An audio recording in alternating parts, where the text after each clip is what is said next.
Morning, everyone. My name is Damian Williams, and I'm the U.S. Attorney here in the Southern District of New York. Today, I'm announcing the unsealing of a 3-count indictment, charging Sean Combs with racketeering conspiracy, sex trafficking, interstate transportation for prostitution. The indictment alleges that between at least 2008 and the present, Combs abused, threatened, and coerced victims to fulfill his sexual desires, protect his reputation, and conceal his conduct. As alleged in the indictment, to carry out this conduct, Sean Combs led and participated in a racketeering conspiracy that used the business empire he controlled to carry out criminal activity, including sex trafficking, forced labor, kidnapping, arson, bribery, and the obstruction of justice. Let me say a little bit more about the charges.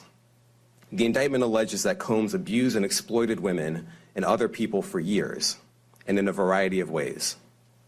As alleged, Combs used force, threats of force, and coercion to cause victims to engage in extended sexual performances with male commercial sex workers, some of whom he transported or caused to be transported over state lines. Combs allegedly planned and controlled the sex performances, which he called freak-offs, and he often electronically recorded them. The freak-offs sometimes lasted days at a time, involved multiple commercial sex workers, and often involved a variety of narcotics, such as ketamine, ecstasy, and GHB, which Combs distributed to the victims to keep them obedient and compliant.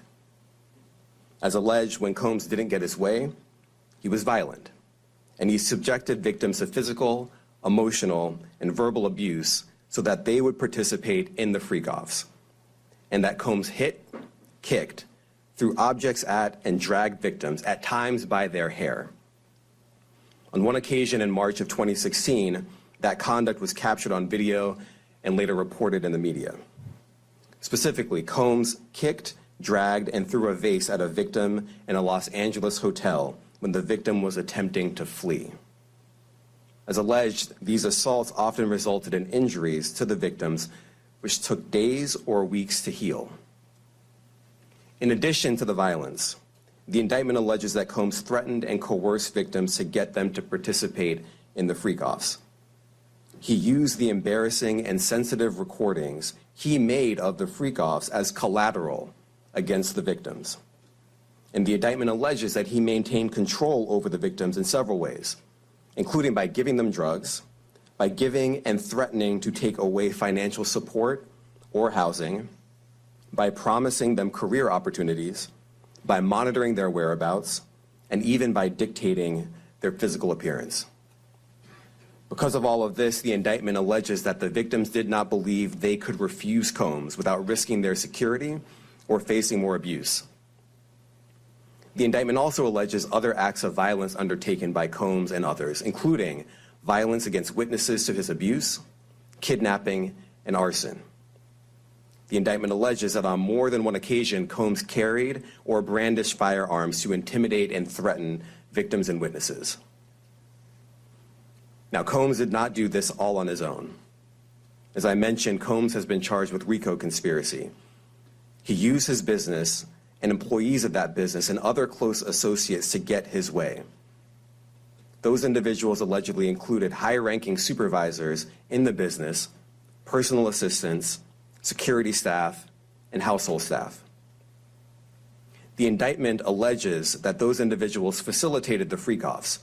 They booked the hotel rooms and stocked them with the supplies, including drugs, baby oil, personal lubricant, extra linens, and lighting.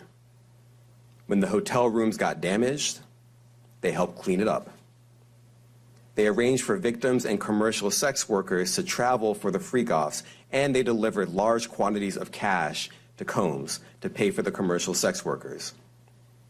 The indictment also alleges that they helped Combs cover up his crimes. During the March 2016 incident at the LA hotel that I mentioned earlier, a member of the hotel security staff intervened, and Combs attempted to bribe the staff member with a stack of cash to make sure that what happened was kept quiet.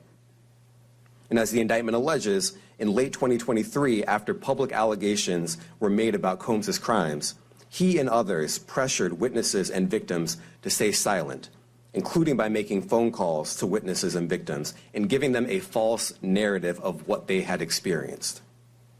And as alleged, Combs used others to help conceal his abuse by monitoring and preventing victims from leaving a location in order to hide their injuries, or by locating and contacting a victim who had attempted to flee. As part of this investigation, in March of this year, special agents from HSI executed search warrants at Combs' residences in Miami and Los Angeles. They also executed a warrant for Combs' electronic devices. During those searches, agents seized evidence of the crimes charged in this indictment. They seized firearms and ammunition, including 3 defaced AR-15s and a large capacity drum magazine. They also seized evidence of the freak-offs, electronic devices that contain images and videos of the freak-offs with multiple victims.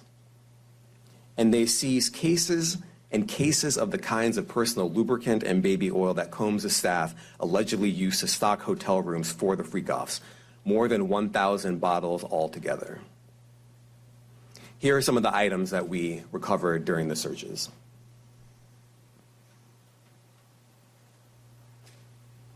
As you can see here, this is a drum magazine, large capacity, and it contains, I believe, 59 rounds.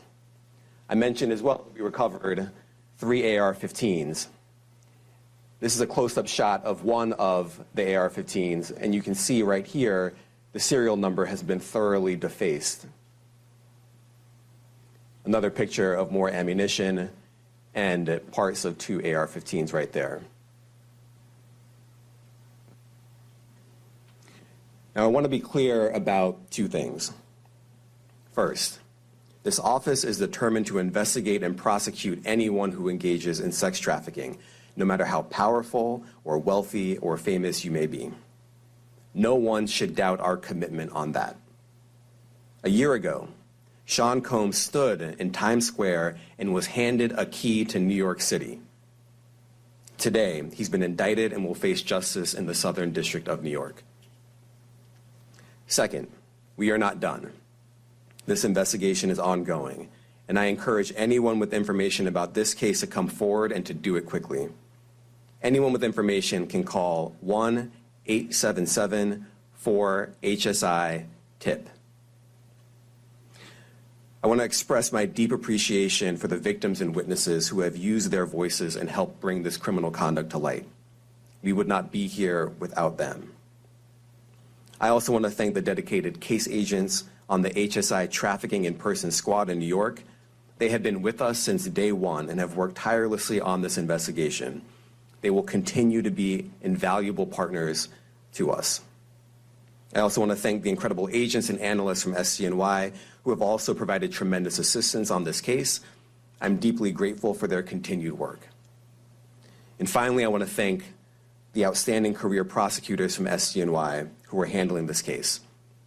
Meredith Foster, Emily Johnson, Chrissy Slavic, Madison Smizer, and Mitzi Steiner, and their supervisors, Jamie Backleeper and Jacqueline Kelly. They are members of the Civil Rights Unit in our criminal division. We created the Civil Rights Unit when I became U.S. Attorney. I'm deeply proud of their work on this and so many other cases. I'll now take some questions. Aaron Katursky, ABC. Thanks, Nick. Damian, thanks. The indictment describes aggressive, open, violent, hedonistic abuse that you say was recurrent and widely known. Why did it take law enforcement so long to intervene? How many women were victimized by Sean Combs, and how many others were involved? Look, our investigation is ongoing. We are committed to bringing justice to everyone who's been victimized by the defendant. I can't tell you why it took so long. I think the better focus is on the fact that we are here today. And we are committed to making sure